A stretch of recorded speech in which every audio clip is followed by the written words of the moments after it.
Maraming kabataan ngayon ay napapasama sa pag-inom at panigarilyo. Ito ang kwento ni John Ray Miranda, isang batang naniwala mabuting influensya ang kanyang mga kaibigan hanggang sa matutunan niya ang tunay na halaga ng tamang pakikipagkaibigan. Ayan ang kalat-kalat ng bahay natin. Dito ng bahay natin, kalat pa. Naglilinis dito. Palagi. Nagsasalpon si John Ray nang biglang tumawag ang kaibigan niyang si Ray. Uy, Miranda. Yes? Punta kayo dito sa bahay, birthday ko. Magiinuman tayo, may isang kahapon ng lesson. Sino kasama natin? Tayo lang magtutropa. Sige, try ko muna magpaalam sa mama ko. Huwag ka na magpaalam, saglit lang naman to eh. Hindi, papagalitan ako nun. Sige, hintayin kita. Sige. Makalipas ang ilang minuto, nagpaalam na rin si John Ray. Ay, naku. Hey, pwede po ba ako magpaalam? Ano na naman yan? Sino ang pupunta? Sa tropa ko lang po, birthday. Sino tropa yan? Si Ayon na si Ray.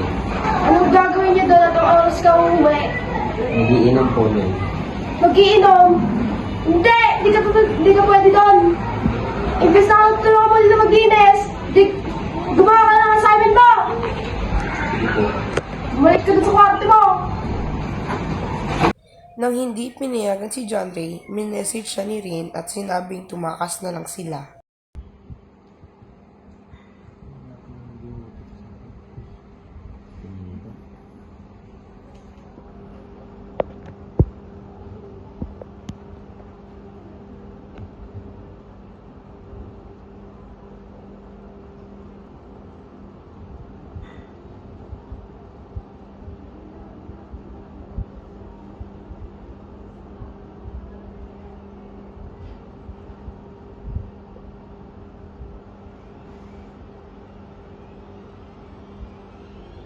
Takas ako.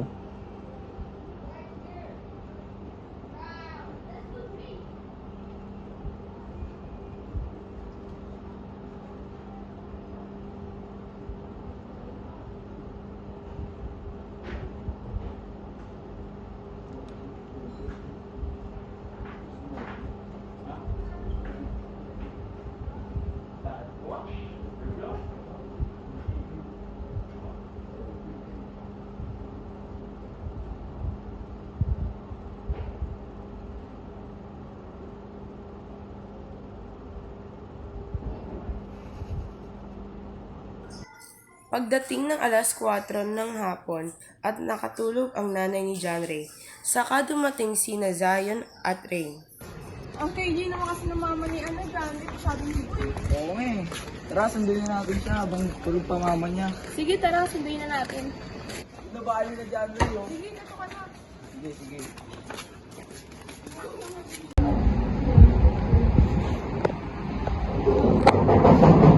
Yan, Ray. Yan na. Pinini. Tibis na ako. Dahil. Pagkalabas nila, napag-isipan nilang mag-inom sa labas ng bahay ni John Ray. Inimbitahan na rin nilang kaibigan nilang si Jana. Dito na. Hindi na, pre. Isa lang yan, pre, oh. Ngayon lang yan. Sige na.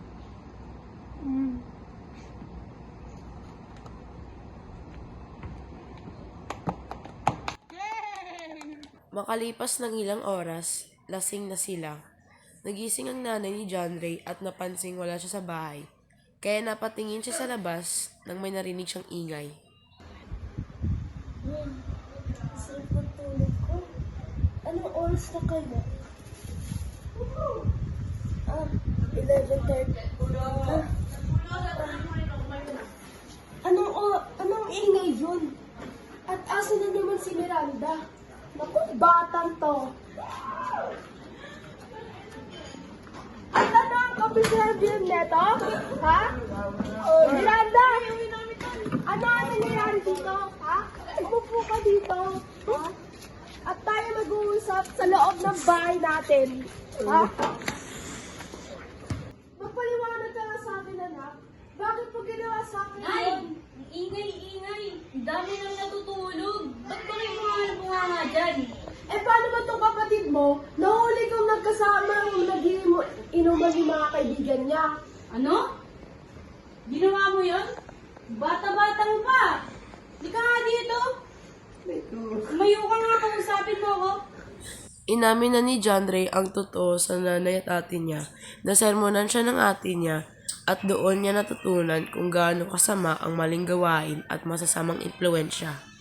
Tara, punta tayo. Ay, dyan, Ray. Baka maano natin siya. Wala tayo. Tara. Yan, Ray. Yan, Ray. Pwede ko binong pre? Oo, dun tayo sa tambahin niya. Ayoko niyan. Hindi na pre. Tara na. Tara na. Kahit nanay ko. Bakit ya?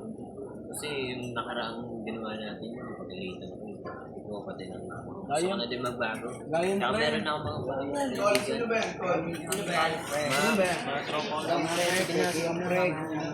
Ganyan sila, pre, ha?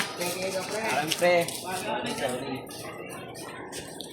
At dito nagtatapos ang kwento ni John Ray. Sana may napulot kayong aral at sana mas piliin ng mga kabataan ngayon ang tama kaysa sa maling gawain.